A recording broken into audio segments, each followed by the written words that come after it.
সিলেট বাংলাদেশের এক খনিজ সম্ভাবনাময় রত্নভূমি।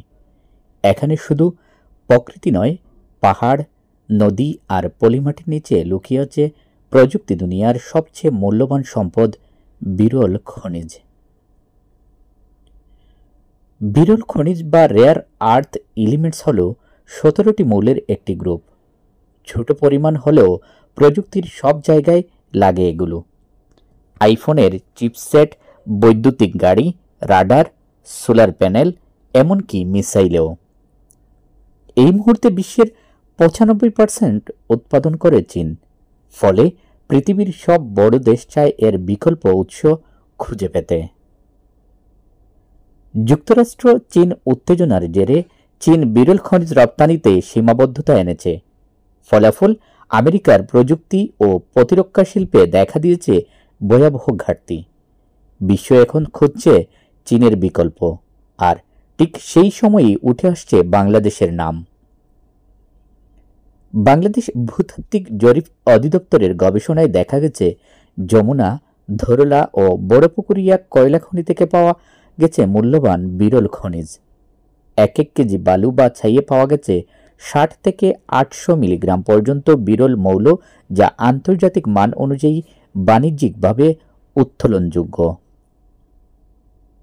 সিলেট, সুনামগঞ্জ ও ময়মনসিংহ এই 3 অঞ্চলের পাহাড় থেকে নেমে আসা পানিতে আছে খনিজ সমৃদ্ধ পলি।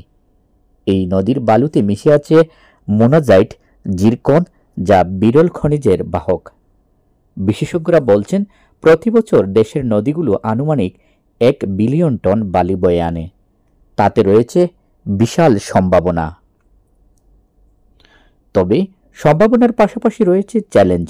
উন্নত গবেষণাগার, খনিজ আলাদা করার প্রযুক্তি এবং পরিবেশ বান্ধব উত্তোলন ব্যবস্থার এখনও অভাব রয়েছে। কিন্তু যদি আমরা এখনই উদ্যোগ নেই, তাহলে এই খনিজ হতে পারে দেশের পরবর্তী বৈদেশিক মুদ্রার বড় উৎস। সিলেটের মাটির নিচে হয়তো লুকিয়ে আছে ভবিষ্যতের প্রযুক্তি নেতৃত্বের চাবিকাঠি। সচেতনতা, বিনিয়োগ, গবেষণা ও সঠিক পরিকল্পনায় সিলেট হতে পারে আমাদের দেশের গর্ব, এক নতুন প্রযুক্তি নির্ভর বাংলাদেশের সূচনা। সিলেটের গোপন রত্ন, বাংলাদেশের ভবিষ্যৎ।